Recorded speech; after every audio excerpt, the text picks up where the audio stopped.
Good morning. I'm very glad to see you all this morning. No matter if you made it here in person or virtually, it's just important that you guys are staying connected. I'm doing things a little different now. I had a time slot that did not work out for me to be in the sanctuary to record my message ahead of time.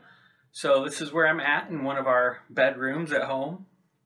So if you made the drive this morning, I'm glad you could make it. I know the roads have been nasty for like the last week, and so you made it, and that's awesome. That's good news. In Green Bay, the temperatures have been super cold, and honestly, a couple years ago when I was driving on North Packerland, I got in an accident, and I didn't even know what was happening to me. I was driving northbound on Packerland toward Mason Street, and what happened was I didn't actually clear my windows all the way. I was in a hurry, so I kind of just scraped as much as I could. And I got in the car and started down Packerland. And the roads were slippery, kind of like they are right now. And I got into a fender bender. They hit me. They were in my blind spot. I didn't even know it. But thankfully, it wasn't much more than a fender bender. Yet they started driving. I thought they were going to pull over at Walmart or something into the parking lot so we could exchange insurance information. But turned out they weren't even going to do that. They ended up driving right up 41 North onto the highway and sped off, and I never saw them again. So that was kind of crazy. Thankfully, I actually memorized their license plate, so I called non-emergency and got everything taken care of. And they were charged with a misdemeanor for leaving the scene, kind of crazy. But it was pretty clear to me that if I would have cleaned off my windshield well enough, I probably would have seen them coming from the driver's side of my car trying to pull out in front of me. And maybe would have avoided the accident, maybe would have braked in time to make sure that didn't happen. There's a chance the car headed toward me would not have hit me. And we can't know for sure, but I couldn't see everything around me. I couldn't see my peripherals very well. Seeing clearly can save a lot of headaches in our lives. And haven't we all been victims to our blind spots at one time or another, usually more in relationships, I think. Blind spots are simply, how we fail to recognize how our behavior impacts other people negatively, or maybe just in an area where we just need growth. If you ever come across a blind spot and you're like, I did not realize that about myself. There's sarcasm. That's a really good example of it. Veiled judgment of other people, nonverbal contempt for other people. We even build walls to protect us from our loved ones when oftentimes a window is needed to be honest and transparent. Well, this is the 6th week of the Beatitudes. And this week we're on Matthew 5:8. Blessed are the pure in heart, for they will see God. What does the heart symbolize? Well, in ancient tradition, it would suggest the heart was not just a symbol of personal desire to be expressed, as we talk about, expressed from the heart, but actually an antenna for divine perception, an antenna to see God in the world. The world for which we can't see with our physical eyes necessarily, but must perceive every day in our connections. Do you know what it's like to see the divine in another human being? When you're standing on holy ground, do you know that feeling? You've all probably heard the word namaste, but maybe you don't know what it means. And maybe because it's a Hindu word, you've been scared to even go there most of your life as if you're a Christian. And maybe it's uncomfortable for you to search for meaning in a word like namaste. Maybe it's completely out of your comfortable realm or your Christian bounds, but namaste simply means I bow to you. And not in the way that someone would say, I worship you, but more in the way that it says, the divine in me recognizes the divine in you. Genesis 1:27 says the same thing. So we have, in our Christian language, a way to say it. So God created humankind in God's own image. And earlier I read a reading from Matthew 25. saying that whenever you do something for the least of these, you're doing it for Christ. Christ and others. Everyone is made in the image of God. Everyone holds the divine. I have trouble with this. I mean, there's some people in my lives I put walls up to protect myself, and I don't see them necessarily as walking images of the divine. But it says, blessed are the pure in heart, for they will see God. If the heart is an antenna into perceiving what cannot be seen with the naked eye, how do we become pure in heart? So we can see others the way God sees them. How do we become pure in heart, as this beatitude talks about? Well, the word for pure that is used in this chapter, in this beatitude, is katharos. Katharos, does that sound like anything to you? That's Greek. Katharos, and it means pure, obviously, or it can also mean clean. It can mean clear. We actually use a word that's derived from the Greek, and you think of what it is. Katharos. We use a word in English that actually is derived from it. When you think of it, cathartic. Cathartic actually comes directly from the Greek word katharos, to clear, or to be pure, or to purify. Do you use that word ever? Do you know what it means to be purified, to be cleansed, to be clean, to be cleared? We say things are cathartic.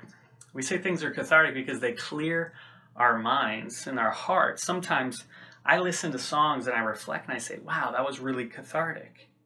I can usually tell if something clears my mind or the vision of my heart, because maybe causing me to tear up. My eyes literally water, I get chills.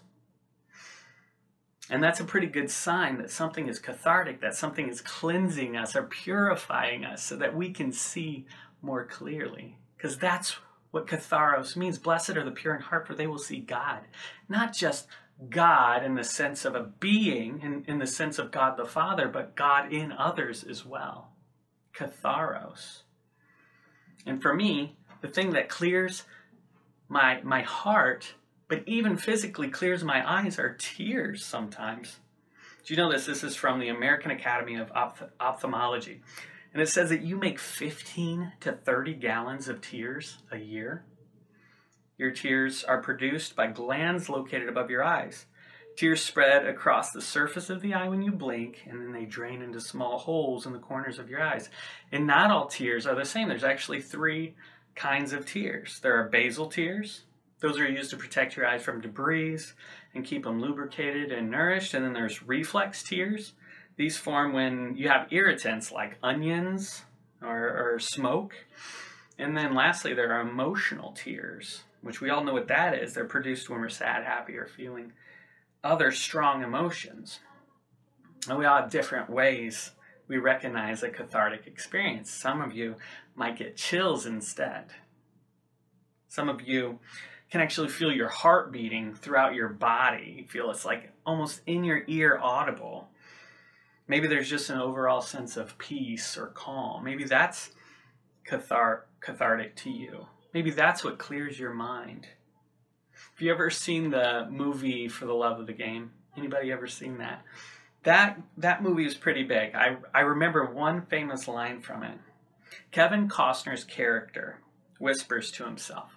And this famous line that I'll probably never forget in my entire life. He's a pitcher for the Tigers. He's a veteran who's come back on the scene. He's in Yankee Stadium, and you can hear all the fans yelling all around him, screaming at him, heckling him, and he's hearing it all. He sees it all. It's loud, and it's confusing, and it's chaotic, but he hears it all. He's completely aware of his surroundings. And you feel it. I feel it as I watch it. And because of that, he decides to remind himself, and he whispers to himself, clear the mechanism. The crowd goes completely out of focus visually. The noises suppress and are almost completely inaudible. And the only clear view is of home plate. And he stares down a sign from the catcher, and he can clearly see this moment. He knows his purpose, He engages the skills he's been given to ultimately end up pitching a strike in that moment. And a perfect game, no opposing team member gets a hit. And there are no errors. So this is what happened because he cleared the mechanism. And as I reflect on this, I realize a couple things. He recognized his purpose and focused all his energy on the present moment. It makes me realize all we have is really this present moment today. Not yesterday, not even tomorrow. Tomorrow doesn't even exist. Right now is the present moment that we can focus all our energy on.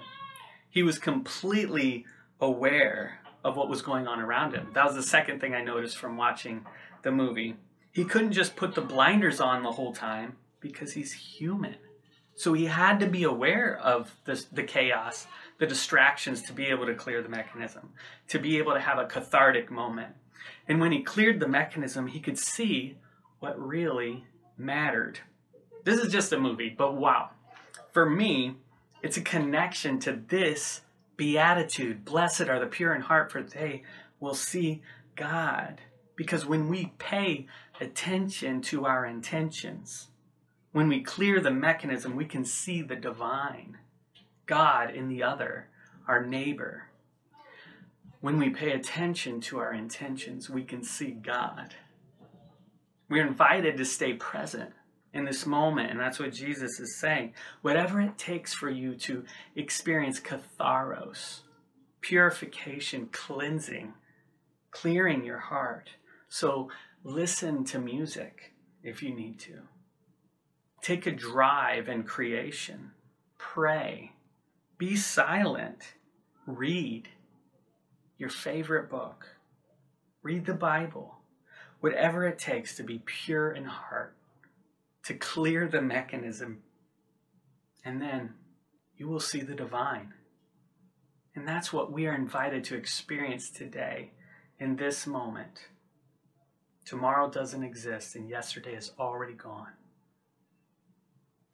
Blessed are the pure in heart, for they will see God. God in creation, God in beauty, God in glory, and God ultimately in others. And let me leave you with this prayer from St. Patrick that I've always loved. Christ be with me. Christ within me.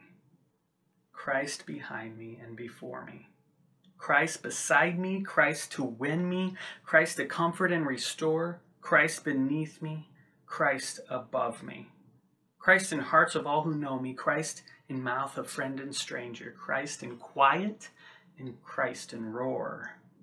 Love, blessed Trinity of three, bound in unity, who guides my journey. I will arise with strength of heaven, trusting in your light to guide my journey. Shine before me, lead me home.